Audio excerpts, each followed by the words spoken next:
The Asian Avengers, so weak. Asian Avengers, so weak, so fuckable, bro. You know? Whoa. There's 5 Asian guys together. Wow. Together. Did you ever go through a stealing phase? Do I think everyone should have a gun? Maybe. Or you can look me up. I don't care. I'll fight you. I don't care. You want to get high as fuck? You like opium? Is this already recording? It's on. Oh I've been recording this whole time. Oh, God. So we got it all. I know you're going to listen to it later and jerk off, you fucking weirdo. We're being wait until later. Okay. And welcome back to another episode of AsianNotAsianPod, the podcast where 2 Asian guys not from Asia talk about American issues no American cares about. I'm your host, Fumi Abe. And this is Mike Nguyen. Today is October 10th, coming at you live from my fancy backyard. Dude, you have leapfrog. You used to give me so much shit about, hey, Mike, you can't believe you have your own washer and dryer, blah, blah, blah, I didn't give you shit. I was jealous. But now, oh, look did you see at my new Samsung, bro? Yeah, go fuck yourself. So look, you coming on up to the east side. That's you, okay? You moved on up, and here we are, and you got this whole thing. Here's what my issue was, okay? I've been living in New York since 2008. I moved here when I was 18, and then when I finally got my own place, this was 2008, I was thinking like a college kid, right? And as a college kid, you're like, I want cheap rent. So I was like, I'm not going to pay over $1,000 ever. And I did that for I just had that mentality even when I was making money. I was like, I can't, you're not supposed to pay over $1,000 for rent. Right, that was just how I thought. Yeah. And then we moved to Crown Heights. It was a little bit over $1,000, but wasn't much. And I was doing that. That was a nice place too. That was nice. It was convenient. It's close to a lot of stuff. But the neighborhood is so much better here. Nothing wrong with the Caribbean people living there. I'm not racist. Love those guys. love Gloria's. They have great oxtail stew. But and my girlfriend and I were both from New York, and so we operated, even as adults, under these college mentality. And then I was like, no, it's only a couple $100 more. Why not just find a better place? So we did that. And I've been talking to some comedians, and I think there is an understanding that comedians live in shacks for $200 a month, but the comedians that are doing shit, they're like, oh no, I pay $1,300, or you know what I mean? It's not that weird. And I'm like, oh, I guess I've been and I've had a job this whole time, and I've been, you know what I mean? So I guess that's why I didn't upgrade for a long time. But do you, because you moved here around the same time, so do you feel the same way? Because you moved here with not a lot of money, so you must also have that you must not pay over $1,000 for rent. Well, it's now that you bring it up, dude, I definitely have a thing where how there's some sort of calculation where it's if you're supposed to make 40 times the amount of money rent you pay or some shit like that. Yeah. Or whatever other thing, however it works, you're not supposed to pay over the third of your income gross in rent or monthly or some shit like that. Yeah. And I definitely clear that, but I still am because when I lived in California, I paid $600. Right. And I had a decent apartment. And the same thing Gina when she lived in San Francisco in this neighborhood, which was a shithole at the time, kind of a shithole now, but is fucking in the middle of San Francisco, and her rent was $800 or some shit for that. a pretty big place. And and now I remember we looked it up and it's $3,000 or some shit now. It's it's insane. And we definitely carried that.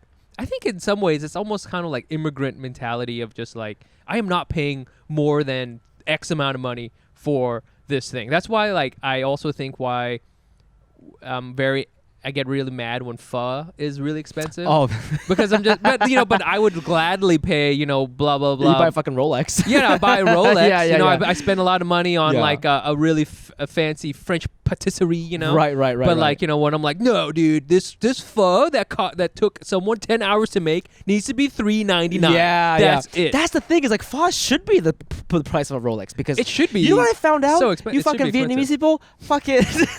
I just go on a tirade. You fucking Vietnamese people, but in a good one. Yeah, you know what I'm saying? Yeah. You fucking Vietnamese. You guys work so fucking hard. You guys work so hard. These sons of bitches, okay, are living the American dream. I was hanging out with a Vietnamese friend recently, and she was like, my mom used to make pho at home, and I was like, what do you mean, like the broth? Because here's the thing. I'm going to go on a little racist Asian rant here. Okay, a lot of Asian countries have noodles or whatever, but I'll be honest with you, Yeah, sure, the Chinatown shit, it's okay, but you know why it's just okay? Because they don't really spend time on the broth. It's like water with some shit in it. And so like, the wonton's good and everything like that, but like the reason why ramen and pho stand out is because people spend hours and hours making the thing. It's the soul of the thing. And I didn't know what pho was until I moved to New York, but I had pho for the first time when I was like 19, and I was like, oh, this is like, I can get down with this shit because the soup is good. Oh, I can get down with this shit, right? So, like, so my point is, Japanese people, we don't make ramen at the house. Because it takes too much time. I saw like a video, and like the guy was like, okay, so first, and like every ingredient, I'm talking about even the noodles itself, was like a day process. And I was like, what? This is why I definitely would pay the X amount of money for ramen, because this guy's whole life. His life is ramen. He's got that broth going since he was a baby. You know what I'm saying? That's his broth. That's the broth that his grandma made. Broth is like Asian people's wine. You know? As you can see here, this is from 1890 during the Shogun period. Dude. When my grandfather dies, he will hand me some pho broth that he's been working on. And like, this is your inheritance. And I'm like, oh shit, this is tight. So anyways, we don't make it in the house. We've never made it in the house. It's very uncommon, so that's why you go to the restaurant and get it. But then I found out that Vietnamese families just make that shit in their homes. Like, it's fairly common. Is it true? It is common. It does take a long time. It's not something... You won't have it every day, but but it's not uncommon if you saw your mom doing it. Yeah. Right? She has her own thing, and and I've seen her do it, and I think I'm sure I've mentioned this before, but like it takes long enough that when she makes it, you're going to be eating pho for like 3 or 4 days. Right. Because it's like it took forever to make it, and we're just gonna like once you get the broth, then everything else is pretty easy. Yeah, you just keep going. You just keep buying more noodles and stuff like that, and whatever. Yeah. Anyway, so I've got, I don't know what the fuck we're talking about, but I've got mad respect for the Vietnamese pho people, and I think that's why it should cost $3,000. Oh, right. Okay, this is how we got here. Yeah. So then your rent. That's why your rent should be expensive. Yes. So now we're back on track. Welcome to the. Maybe it's a bonus episode. Maybe it's not. We're not really sure. But whatever it is. Let's start here, okay? If you have been a fan of the show, you know that Mike and I we act tough, but like all comedians, we are so sensitive and we're bitches. Okay? And that's what's so funny about comedians is because like even like the right wing, like kind of like alt-righty comedians, the second you go at them, they'll get onto it and be like, why can't we just talk it out, guys? Even though their log line is like, we just tell it like it is. Like they can't handle it. Like they can't handle one criticism. So I say all that to say that we read your fucking reviews on iTunes. Okay? Oh my God, I love reading reviews. I read that shit before I go to bed. And most of them are like, you're really funny. Or like, even if it's like 4 stars, they'll be like, I didn't like this, but hey, it's pretty good. And I'm like, hey, that's fair. As long as it's fair, I'm cool with it. But we got a weird ass review recently. First of all, I don't trust 1-star reviews, right? That's a good rule. That's a good rule in life. You should never trust 1-star reviews, because if you read on like 1-star reviews of cameras on Amazon, it'll be like, it arrived late. Like it's not even about the product. I didn't like the box. Yeah. So like I trust 3-4-star reviews, but like 1-star and 5 stars too. But anyways, we got this weird review and we wanted to talk about it because it was wild. I got school shooter vibes. I was scared. This review scared me. Yeah, it's funny too, because this is almost the only way that we get to hear from our fans is through reviews. Yes. So this is a bad review, which we don't get a lot of. We don't get a lot of. But, it comes with the territory as being popular podcasters. Oh, so famous. Okay, this guy's name is Agent Darla. Okay, I think this person's Vietnamese. But anyways, really wanted to like this podcast, is the name of the review. This person wrote, but I cannot stand Fumiabe. Yeah. It's not just his obnoxious laugh. It's his deep disrespect towards his parents whenever he talks about them. Mike, if you do the show alone or go with another partner, I'll come back and listen. 1 star, dude. First of all, 1 star. This is me. Okay. This is me, Agent Darla.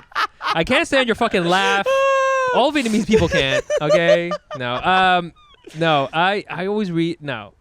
Okay. This is scary though, right? So many it's scary. It's so many things to talk about here, because I talked about this in the last podcast with, well, I touched upon it with Pranav. You guys should check out the last podcast we have with Pranav, and I'm always sort of like weighing whether or not you need me. Sometimes I'm just like, what was that one with Mike Birbiglia? He did like an improv movie. Oh, Don't Think Twice. Don't Think Twice. Yeah. So, and in that one, like, I think it's Keegan-Michael Key's character like becomes successful. So they're in this improv troupe. Yes. And Keegan-Michael Key. That guy blows up and he gets on SNL. He gets on SNL. And Mike Birbiglia remains on the team and becomes a bitter improv teacher who's sleeping with his students. Yeah. And Keegan-Michael Key's character is like dating a comedian, and she like purposely does bad on the SNL tryout or whatever, and it comes down she kind of doesn't want to be famous. Yeah. And I'm always like, that's me. and Fumi is Keegan-Michael Key.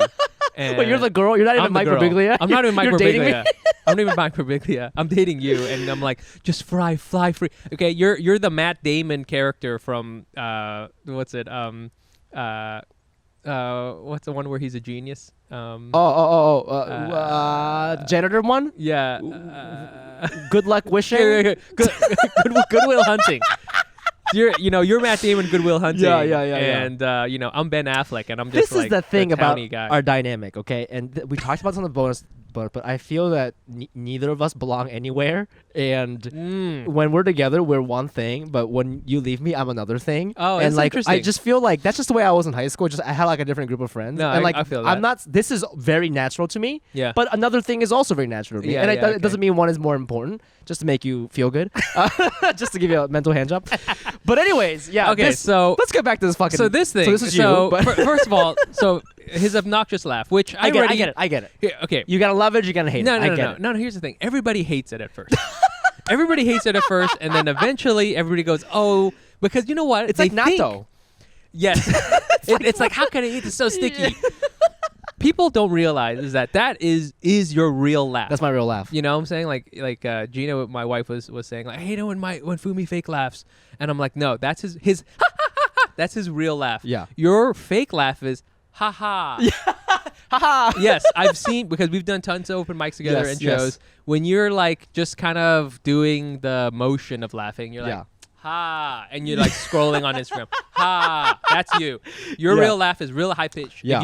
If you laugh hard enough, like dogs around us start like whining. This is also my family laughs. If you ever meet Really? my sister laughs like this, and my mom laughs like this. My dad does not know humor, but my mom. Your dad just kills himself. My grandmother laughed like this. Really? It's an Abe thing. It's so. It's my funny. show. It's an Abe thing. I'm just imagining like ancient Edo period.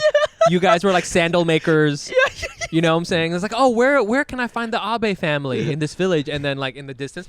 Yeah, we're like ostracized because we're too loud. So loud. It's a family thing. Yeah, bro. that's why they're sandal makers, because nobody wants to hang out with them. So that's his real laugh. Yeah. And Agent Darla, you will come to love it. We need it. We need to have that laugh because it makes the show. Just try it. Just try it again. It's great. Also, it's his deeper disrespect toward his parents whenever he talks about that. That's so specific. Do I talk about them that often? I feel like I don't. I guess I just did. I said my dad's not funny. Is that disrespectful? Totally. But here's the thing. If you listen to enough of it, you'll realize that his deep disrespect toward his parents is because there is like so much untapped love there. You can fucking tell. Like you had that one episode where you talked about how you want to like hang out with your mom more, and like everybody, like people came out of the our fans were like, oh, that was so touching and blah. I could tell you were crying like a little bitch. You're as crying as you do. Fumi cries a lot. I don't know. You guys don't realize. I almost cried out during Kinesis episode. I cut it out. He almost cried during. I don't even know when you would have cried at that part. I was too horny. I cried. We went. You and I went to go see Always Be My Maybe. Yeah. You cried crying. at that. But I cried not even there is a sad part, but I cried just watching the two kids running around. The two kids running around. I was like, oh my god, two Asian kids in San Francisco running around. They're having a good time. This guy has so many feels. I've got a lot of issues. And yes, you're right, Mike. Therapy. It is. He loves his parents very much. It's just it comes out in this weird Japanese way. It comes out in a Japanese way. I'm trying to figure out how to like them more, or like how to love them more. I'm trying to how to show it. No, right. I do love them, but I'm trying to. I'm learning how to show it. You got it. You got it perfectly right. And that's the thing is that like there are so many people you love that you don't like. You know, yes, for sure. Yes, all my family, I love them. Some of them I don't like, and that's like it's a weird thing because you can really like people. Of course, I like all my friends and stuff like that, but there's a lot of them I don't love. You know, but you love your family but you don't like them. Trust me, Asian people for sure know this. Okay, Mulan. Okay, Mulan loved her. You're an example. Fictional character. loved her dad. Probably didn't like that he couldn't go fight the war, and so she had to go do. She didn't like that part, but she loved him. She loved him. That's Mulan right there for you. I mean, this also goes back to like, and this is why I love the pod, is because I feel you and I we attract different people. I feel that like I attract, like young, like Asian people. They grew up in a white community. They're confused. I have a lot of people come up to me and they're like, I was confused too. And then I met you and now I'm more confused, And I'm like, yeah, we can be confused together. Yeah. A lot of them are like, yeah, maybe they're single. Maybe they're like, maybe they date a lot of white guys. But now they're trying Puerto Ricans, okay? Oh, they're experimenting. They're trying to decolonize their sexuality. And I'm like, I'm there right with you. Let's be holding together, right? Your fans are like the people in high school who brought knives to school. Oh, yeah, okay? yeah. That's your vibe. We were definitely talking about which steel is more corrosion resistant. And I'm not even going to say Asian or not Asian. I feel like you have a lot of fans who are like in the military right now. Oh, dude. Yes. Yeah. Right? We're definitely like packing our everyday. I mean, our bug out bags. I don't even know what that is. Yeah, it's you wouldn't. Okay. We're definitely signing up for the militia, and we're also practicing Zippo tricks. That's my fan. Zippo trick guys. I just know that like yes we are like X years apart, but I just know what if I went to your house, if you're the same age and I went to your house in 5th grade, you'd be like, check out this butterfly knife. Hey, you want to practice? And you would make me do this thing because a friend made me do this. You'd make me slice a paper with it just to prove to me how sharp it is. Yo. What are you doing later? Yes, definitely butterfly knives. Yeah. And let me just to close out this thing. It says, Mike, if you ever do the show alone or go with another partner, I'll come back to listen. Listen, if Fumi left, I would not be doing this. I will not come back. No, I will not come back. I would be like finally free to just be a regular person, and I would just be like, You'd be on a boat in the Hamptons. I'd be rich, eating sticky rice. Yeah, or whatever. Yeah, I'd be eating sticky rice. I would be away. He's anchoring me into this comedy world. So yeah, that's it. So bottom line, please. Please leave a review. Please is leave what, a is what the review. point is. And then we're sensitive, so please be nice. If you want to criticize us, I get it. Leave a 5-star review. Yeah. 5 stars and then say we hate Fumi. But that's what you need to do. Moving on to this thing. This is a question that I've been wanting to ask you. Okay, this is going to be a bro out episode. Yes. Because we haven't had one in a while. And sometimes, yes, guests are important. Yes, we want to learn. But like people forget, this is what it was for a long time. For sure. We answered like some important questions, but like a lot of it was just like, why did you do this thing? And we try to answer it through an Asian American lens. Yes. Okay. So, do you want to say something? No. Okay. This is something that was really funny that came up when we were recording with I think honestly we were recording with Minjin Lee, and so we were like, it was cold, and we were this thing happened, and we're like, what? We gotta talk about it. And then Minjin Lee came, we're like, we'll never talk about it because she's a respected person. She almost won. She's like a renowned author. Right, we'll never Pulitzer, bring it up. So yeah. So I remember one time we were recording, and it was cold. I was wearing like cool pants because you've turned me on to cool pants. I really have. And the thing with cool pants is that they're very thin, and so they're not good for the I winter. So I wore leggings, and I went to the bathroom, and I came back, and I told you, oh man, like I hate wearing these pants sometimes because I have leggings on, and when I can't pee through the slit, so I got to take off I have to like put my dick over the band. Yeah. And you were like, what? What the fuck you just say to me? And I was like, yeah, you know what I mean? Like, I can't put your dick through the slit, so I gotta put my pants down. When you said that you use the slit to pee, that is like to me when a kid pulls his pants all the way down to stand and pee at the urinal. So, you, for a second, because this is the second time this happened to me in life. The first time this happened to me in life is when I found out that people wipe their butts like this. Like, they go around. Well, you don't? No, I lift my balls with my left hand. Whoa, okay, so that's another thing. Okay, so this happened to me in high school. I got embarrassed because my friends were like, what? And they're like, you go this way? I'm like, yeah. You're gonna get it on your balls. No, I lift it with my hand, I lift the whole thing. I grab my balls and my dick with my left hand, and I go with my right hand. And I have a whole theory as to why I do it like this, and maybe it's related to the slit thing. I think it's because I was raised by women. I think because my mom raised me and she didn't know, so maybe she was like, I don't know. Do women go this way with their vaginas? Do women go that way? Do women go to the front? And maybe. Men go to the back? And you know how women are familiar with slits, so they're just like use a slit. But also, let me ask you something, man. Okay. If you and I looked up on the internet, the poop thing, yes, I'm a weirdo, but the pee thing, it's like half and half on the internet. And I want to ask you something. Why do you think the slit is there? So I think the slit is there just really as a design function to kind of like have something to give. Do you know what I'm saying? Something to give. Like, because otherwise if it was just like one panel, it would squish your balls, and like some dudes, if you got big balls or a big squish your balls. It would just be too tight, right? But then because there's a slit, it can expand. It's like a bellow. You're describing it like suitcases have like that extra exactly. zipper. It's like a bellow. Okay, it's just room.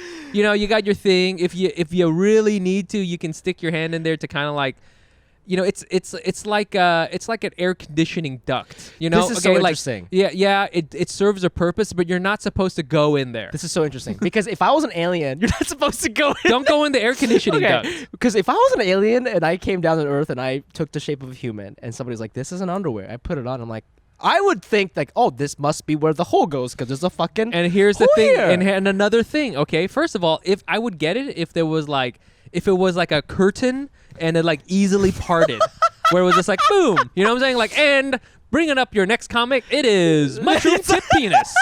Right, it was just like boom. It's got if it had like a little flap you could grab and open up. Hello. But it's not. It's like you gotta go like that. You gotta go like this. You gotta twist. It's like a maze back. You gotta you're doing this left, is so you're going funny right, and because then you're like you're buried, and then you're all fucked up like this. Yeah, you're angled. You're angled, and you're all twisted, and your pee is gonna get all weird and. That's so funny. What's but up. see, so you sound like an amateur because you never tried this. So after a while, your fingers, my left hand is so good at the twisty. So it's like my left using hand, Aikido right here. My left hand, it's like I could close my eye and find my penis through different curtains and shit because it goes in there and it does the twist and the turn. I find my dick, then I expand my hand and I make a hole and then I use my right hand to grab. It's a whole process. Yo, that sounds tight, dude. Okay, it sounds like jujitsu. Honestly, it's like the drunken fist bump for peeing. But I don't think I'm a weirdo because I've also seen like porn where the guy is just sticking his dick through the zipper of his jeans. Okay. Yes, but in my in your defense, in porn, they stick their dicks through a lot of things. You're right. Okay. You're right. They put that shit through pizzas. They put that shit through donuts. They put that shit through like a chicken. They'll put it through anything. They don't give a shit. You're right. Yo, if we're in court right now, the you'd be like, oh, that's a good ass point, bro. Yeah, that's a good ass point. Oh, okay. We are lowering the property value of your house so much. Okay, but I wrote some comments down from people who like talked about it on Reddit. Hold on here, and before we even get to that, I'm not saying that the over the top method. Yeah. I don't know what it's called. The over the top method is superior, mechanically better. Yeah. I get it, especially when you have two layers. I'm like it's like you ever seen like a dog that just gets too tired to go over a fence? Yeah. It's like that. It's just like it barely made it. Just Wait, I have a question for you over the band, Peters. Yeah, okay. So I tried it once because you got me all self-conscious. So I started, but then I have a belt on, so my belt is too long and it touches the inside of the urinal. Okay, good point. So did you like put it through one of the loops? Like, it didn't become the whole thing. If my belt is too, get a shorter belt. Then, but also if it's too long, I mean, I think in the 90s when long belts were real big, I would like tuck it into my pocket or some shit like that. You got to. It's not a good system. I get it. You're right. It's not a great system. Now that talking about it, both of these systems are bad. Both systems are bad. This is the patriarchy. The patriarchy is keeping us down and forcing us. I'm a proponent for sitting down and peeing. I think it's better because you don't make a mess. You know what? I started peeing sitting down at home because Maria would always yell at me because I'd get piss all over the floor. And I would try to wipe it, but sometimes I forget. Like, I get it. You go to the office, if you go to the office and you use the urinal, there's just like an ocean of piss under every urinal, right? And I get it. So I hate that. You're right. It's a patriarchy. I feel the patriarchy is making us stand up at urinals. I feel that we should get rid of urinals. I'm going to say it. Get rid of urinals. Everybody sits down. It's way more comfortable. Yeah. Less messy. I remember for a while when I was when I was younger, because I lived with two sisters and my mom. Yeah. I'd always sit down too. And for a while, I didn't even think about it. And then I was like, no, I got to be a man. Toxic masculinity stuck his head back in me, and I started going over the top again. But that messed things up. This is so interesting you bring that up, because I thought first you did it because, and again, the only thing I know about Vietnamese people is through you, my friend, and all the books Viet Thanh Nguyen writes. Okay, yeah. I read it. He has this. I like that. He has his book. You know it from me or Pulitzer Prize winning Viet Thanh Nguyen. He has like a book he has a book out that's, I forget what it's called. I think it's called The Refugees, and it's actually really good. It's just a collection of short stories about different types of Vietnamese refugees. Some are gay, they're trying to, it's just interesting. Just like, hey, here are like 7 examples of how Vietnamese people assimilated in America. They're not all the same, right? Yep. One of the stories is like a guy whose dad his dad raised him to be like a man, and taught him how to use a pistol and work out and like, just like an army guy, and he like, that's like my dad, and he like the main character got divorced. Okay. And he's like, it's because you weren't man enough. Oh, and he's like, I'm gonna drive you to her house and you will talk it out. And the dad and the son go together to the white ex-wife's house to have a conversation about like why they can't be back together again. And anyways, it's just like a lot of like the dad controlling the son's life, and just like the son is broken because he's like, at the end of it, he's like, what is a man? You know what I mean? But like his dad has such a specific image of a man, and I was thinking like, oh, maybe Mike had a dad like that, and then he taught you how to use a gun, and also you have to pee this certain way. Is that, do you think maybe? No, I don't remember who taught me that. I specifically remember the wiping. I specifically remember being potty trained because my grandpa taught me, and he taught me in this very fun way. Like, what? Which was cool. But like, I don't remember the peeing part. I mean, that was something. But I mean, who knows? I mean, my dad was an army guy. Yeah. He was into working out. He was real into that. I could see him being like, real men go over the top. Over the top. None of this curtain shit. None of this gay curtain shit. Okay? Yeah. So, I think, I've got nothing against your method. I've tried it, Yeah. But, all right. Okay. You know what? For you, I will try it. The curtain technique. Okay. I'm going to try it. And our list fans, tell us how you guys do it. And if you're a lady, try standing up and peeing and see what happens. DM us, email us, let us know how you pee. Hey, thanks for coming over, Kelly. Oh, wow, Fumi. This is so nice that you have me over. Yeah, it's a Tuesday night, so I thought we could maybe get together and do stuff. So yes. This is, let's go into my room. I have a really big apartment.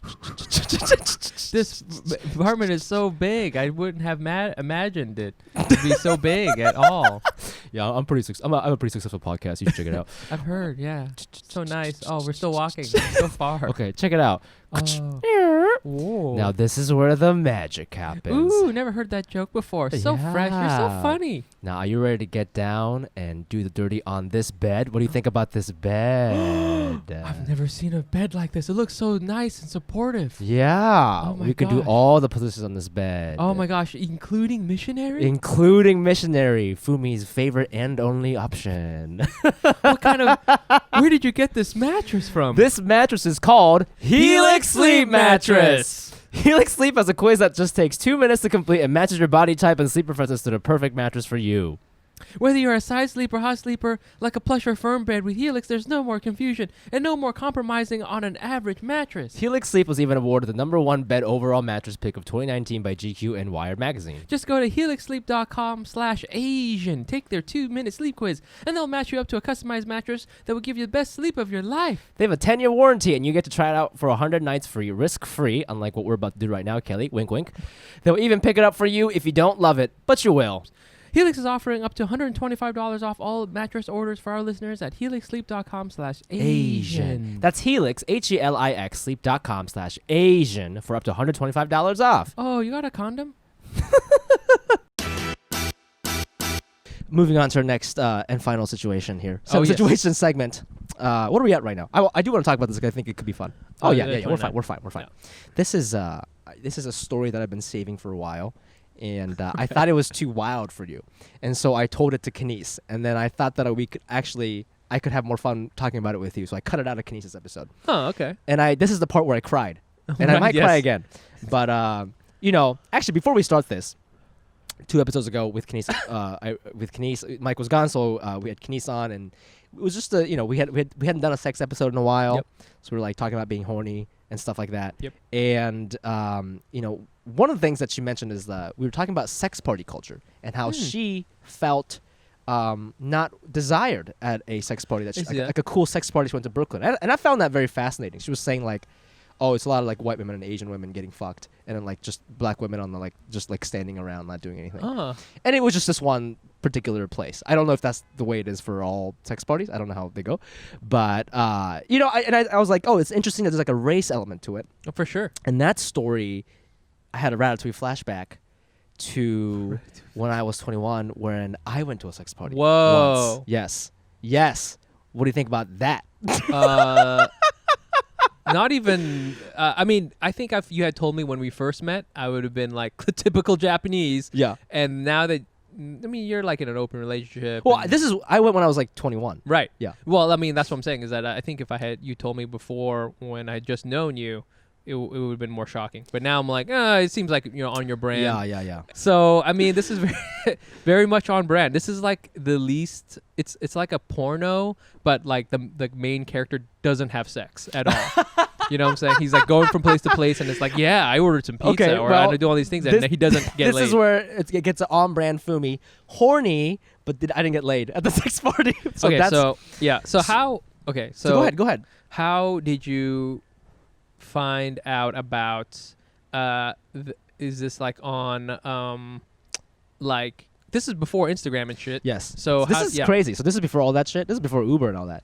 This is so I found out about a thing. Well, go ahead. I think I just read about it like in Time Out New York or something. Because sometimes they have it. Like sometimes they have like we went to an underground sex party. This is what it was like. They don't tell you which club it was or whatever. But I was like, oh, that sounds like really cool. And why did you want to go, and what made it sound cool? Well, I'm a sexually repressed man. Okay. Right? I'm super horny all the time. Yeah. Even more back then. For sure. And I wasn't having a lot of sex. Okay. Yeah. I get that. I get the the being horny thing. I was horny once before. Yeah.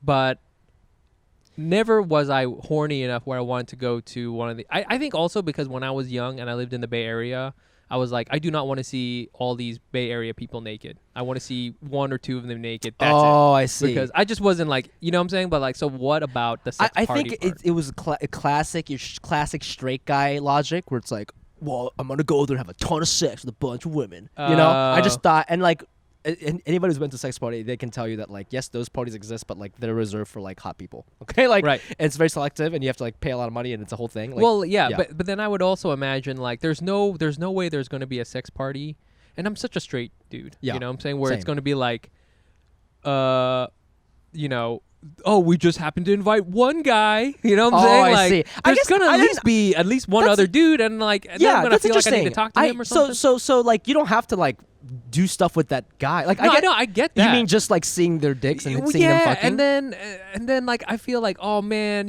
what if there's another guy there and everybody goes to him and I'm last picked? Just like like pick up basketball. I don't want that. I don't want no win. All right, I'll go with Talia. Yeah. Oh my God. I guess we'll take Mike. Fuck you guys. Okay. So like, I don't know. I think I'm just kind of open to seeing other people's dicks. I don't mind. I think it's probably because I went to a lot of like hot springs as a kid. I don't mind. I'm down with dicks. Maybe on springs. that like straight queer scale, fair. I'm not as straight as I say I am. Like I don't mind. No. I don't mind. And so there's that. And also like I also didn't mind showing my own shit. So I was like, I just want to go. But the thing is, I was like, I was so I just didn't want to let people know that I didn't want anyone to find out I was into this kind of thing. I felt ashamed, right? Okay. I was like, oh, people are gonna think I'm like crazy. I have like you know what? I lied. I must have been like 22. And it was like, I was like, I can't let people know that I'm going to this. So Tinder was out, I think, and I was like, I don't want to do it on Tinder. I don't want to find somebody on Tinder because they'll see my face. Got it. So what I did, this is where it gets crazy. I remember Craigslist. Yeah. I posted an ad on Craigslist, and I said, "Hi, I'm like, this is what I look like. This is what I'm trying to do." I said, "I'm very curious about sex clubs and parties. I would like to go with a female partner. We do not have to hook up. I just want to go. I think it'll be fun, and I just wrote like what I was. Honestly, I just wrote what I was trying to do. Did you just want to bring Did you just want to bring someone, or do you have to bring someone? So, what was in it for me is if you go a lot of clubs don't let single guys in. Okay. Because they want to control. Okay. This makes sense, right? Yes. So women are free. Just like clubbing. Couples are cheaper, and then guys are like, I don't know, a couple $100. Whoa, right? shit. So because they want to discourage single men from going. Yeah. So that's why. Otherwise, I it'll be like 40 dudes. Exactly. Yeah. And again, I don't want to just like be by myself, just in the corner, because I don't want to be like a weirdo. So I put this ad up, and like weird enough, I got a lot of responses. Okay. Some were bots. A lot of them were like Russian bots. And I remember like this is the part I cried on Kinesis podcast. This is how like. This is how much I wasn't out as an Asian person. Because I didn't put that I was Asian in the ad. What? And I might have. I don't think I did. Okay. I just said like, hey, I'm 21, 22. Like, this is what I look like. Right. My body features or whatever. Yeah.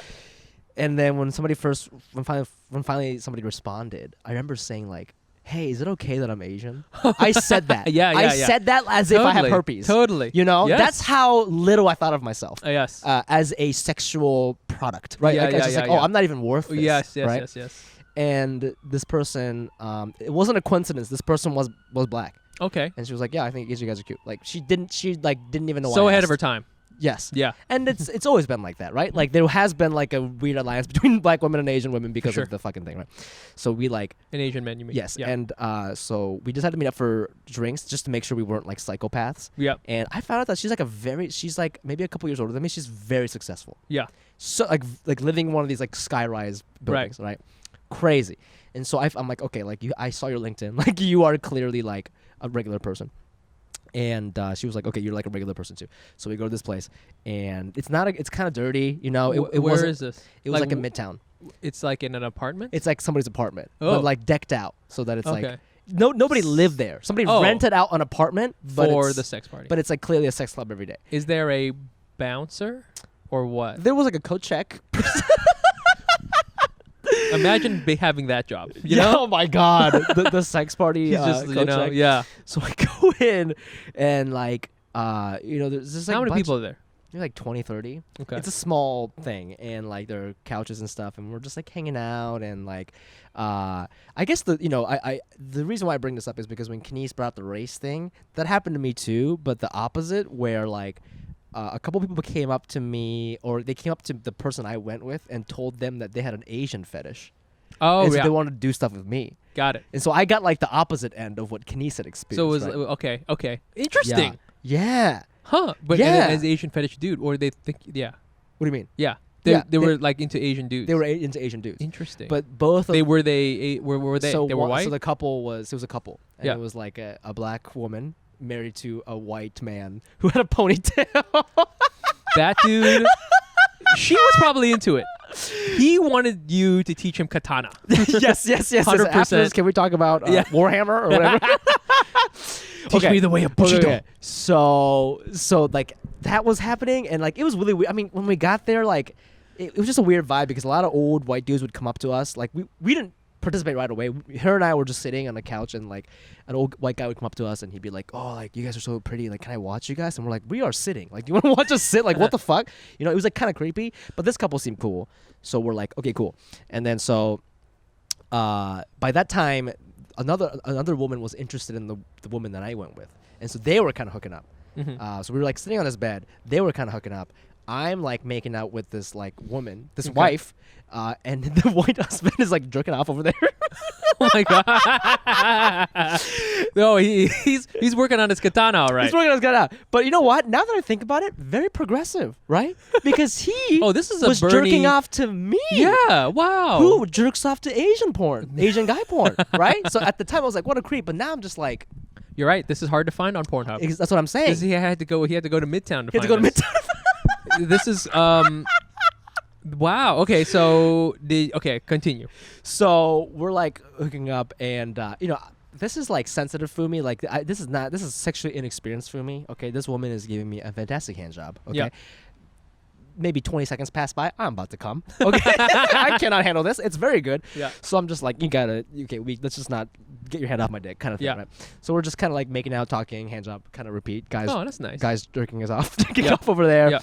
And was that like the arrangement that you had? He's gonna be like, I'm just gonna chill over here. He was just like, I just want to watch. That's what he said, and I was like, yeah, I guess I'm cool with that. Yeah. And then, at the end, like the party was wrapping up, and so the couple was like, we're gonna go home now. That was fun. Thank you. They go home, and then the girl that I came with, she was like getting eaten out by this other girl, but like she went away too, and then I was just like left with an erection, and then she was like, this lady was like, she looked at my boner and she's like, do you like want head? The girl you the girl you she came felt with? bad for me. She's like, do you want head? And I was like, 100%. What a great button to that story. But continue. Yeah. So then that was kind of the story, and then we like went home, and then like actually, but like so we like went home, and I remember feeling again because I was so uncomfortable like sexually. Mm-hmm. I had a good time there, and she was great. Everybody was great, but I remember thinking like, what did I just do? Yeah. You know. I remember feeling a lot of shame. Yeah. Oh my God, like I have a job, like I have a 401k. You gotta like, go and meet, like look people in the eye tomorrow. Yeah, like I was like, I'm gonna be like a corporate man. I hope to have a family one day. Like I was just thinking like, oh, like this was like the devil got to me. I got all Christian. I was like, the devil got to me. Yeah.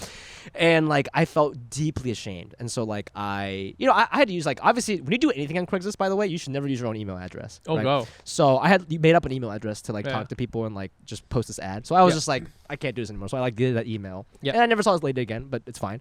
But that's kind of how I ended it. She's a Patreon supporter. She's actually a Patreon supporter. Yeah. She was very great. She was really nice. But that's kind of how it ended, and I felt very, very deeply ashamed. And I feel like that part of me hasn't come out until like recently when I started the open relationship thing. You know what I mean? So are you thinking about doing another one of these guys? One of these guys? I don't know what you want to call them. Well, also, my full-on Asian parent mode has kicked in. Yeah. Was there food and drinks at this party? Snacks? There were mixed drinks. Like you could bring your own beer. Okay. Oh, there were Doritos. I remember eating Doritos. Now it's a party, my friend. Now I'm in. Also, I remember telling you this like a couple weeks ago just to run it by you for this episode. And I remember you saying like, you were just like, why would you want to go to a sex party? Because that combines the two things that give me the most anxiety. Yeah. Well, I mean, most people are just like already weird about regular clothed parties. Yeah. You know what I'm saying? I know so many comedians who have like, a lot of people have social anxiety, but then to also introduce blowjobs and hand jobs and ponytails and ponytails. Yo. Come on, so I don't know how people do it. I like that people are just like, I don't know if I can do this sex and be a regular this party, but what's that? What's that? Threesomes? Sure, just throw it in there. You're right, because like it could have very well been like, because when you go to a party and somebody waves at you and you think it's you, but it's not you, and you go, oh hey John. But it's like that, but you're both naked. But you're both naked. And one. Oh, you want to finger my butt? Oh, you want to finger his butt? You want to finger his butt? Oh, okay, no problem. Well, I'm gonna get some Doritos. You guys good? You guys good? I'm gonna do a lap. See how the room is? I'm gonna go smoke outside. Yeah, just outside, just naked. Oh God. So yeah, would you want to do one of these guys? I don't think so because I've grown up, and I think my definition of like a good time sexually has changed. Yeah. I don't think that there was like, I think when you go to like sex parties and stuff, it's very like objectifying, both men and men, men and women. Yeah. And I think a lot of straight guys think that's cool. I can see that. Right? People are like, oh yeah, like I want to I'll be like a fuck stick. I'm just right?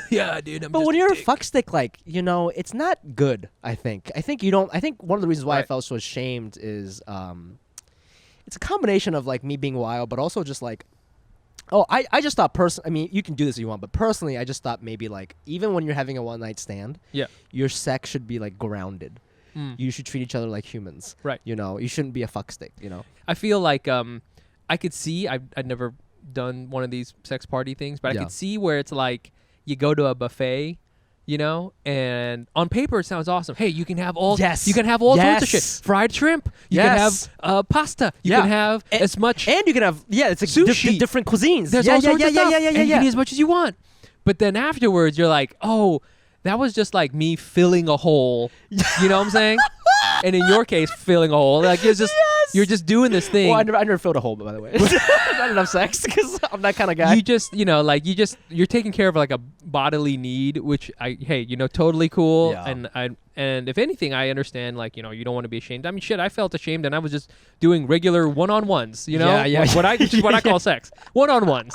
That's what I call. I call them catch-ups. Yeah. So you're that guy who goes to the buffet and you come out, you're like, man, I should just went to Domino's. That's the thing, like the best, to carry on that analogy, the best meal is that pho. That pho? The one that cooked so long. Yes. You've been sitting there. Yes. Got that, the whole thing going, and then you're eating the pho, and you're just like, this is what's up. And yeah, you're not like, it's not like this crazy wish fulfillment thing, but like it's like grounded, as you say. It's grounded, yeah. It's interesting. And there's no fetish, I kind of do wish that you would go to one of these sex parties so that I could come along and bring this Zoom H6 with us. And just be like, oh, no. Yeah. No, don't worry. I'm not filming anything. It's just a podcast. It's all good. Anyways, go ahead and finger Fumi some more. Yeah, it's cool, man. Hey, Fumi. So what do you think about next week? What do you think?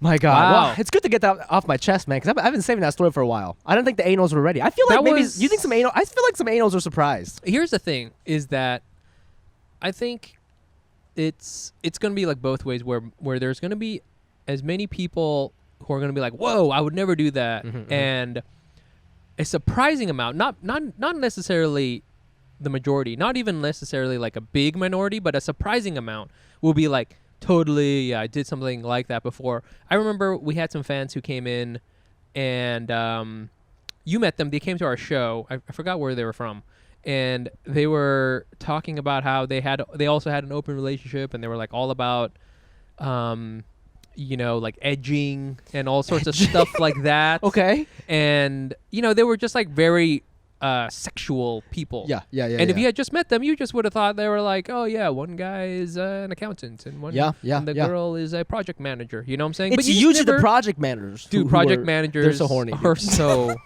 horny, bro. Yeah, so it's just like that's.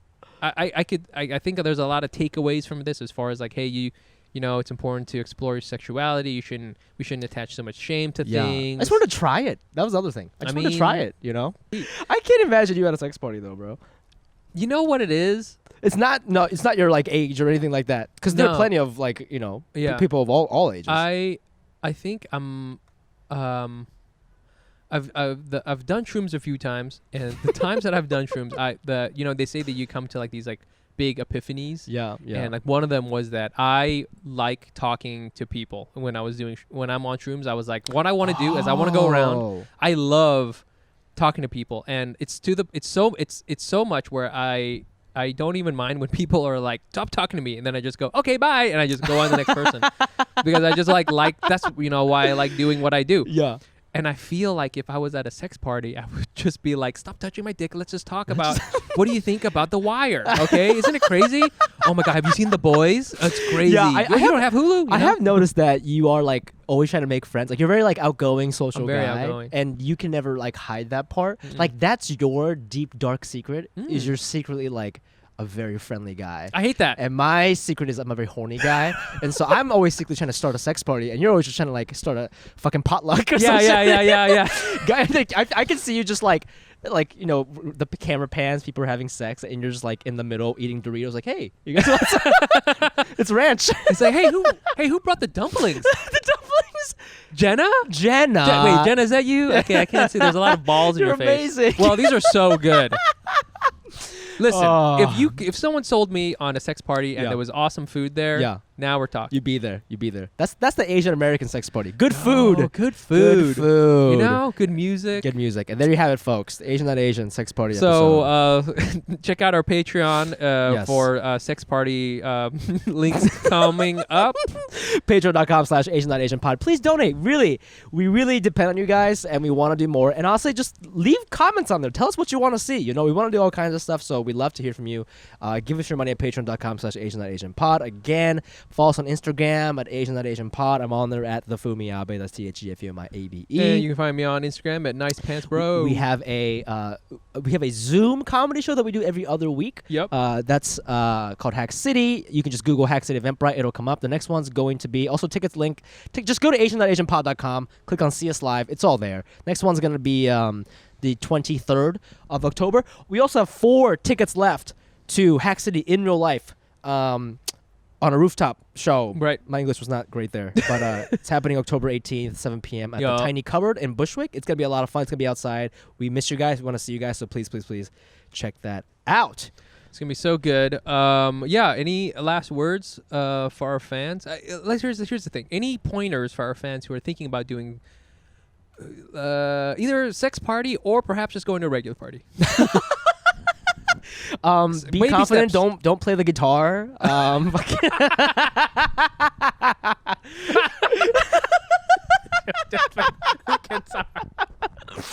And that's it. Now it's awkward. Now it's awkward. Now it's awkward. Okay. All right. We love you guys. Bye.